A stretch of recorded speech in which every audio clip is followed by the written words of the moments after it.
If you are thinking of moving to Manitoba, you may have noticed a few changes in the real estate market.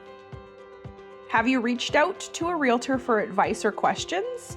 Some changes have been subtle, but some not as much. If your realtor or potential realtor has told you that they need you to sign an agreement before providing advice or information on listings, there's a reason for that. They ask because now they have to. Effective January 1st, 2022, the Real Estate Services Act came into effect in Manitoba. The most notable difference is the requirement to have a written service agreement before providing services to any client, whether buyer or seller.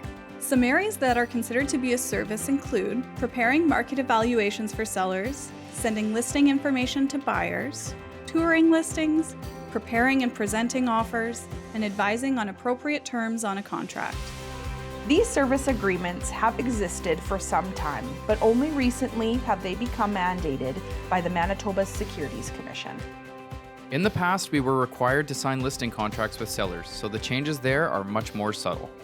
The most notable difference, though, is for buyers. In the past, it wasn't uncommon for a buyer to call us and ask us to set up a search for their dream home. This is no longer possible unless we have a signed service agreement up front. Our service agreement is exclusive, which means we represent you throughout your entire home buying or home selling process. If you're concerned about long contracts, don't worry. We do have an easy cancellation policy. Our team has instituted a quick trial period for those that want to test out our services. The initial contract need only be signed for 2 weeks. If you're happy with us after this initial 2-week trial, then we can look at signing a more long-term contract. If you aren't, consider the contract canceled and you are free to look for new representation. If you're calling listing agents to go and tour their listings, they are not required to have a signed service agreement with you. We truly believe that it is always in our clients' best interest to have their own individual representation. After all, this is likely one of the biggest purchases you and your family will make.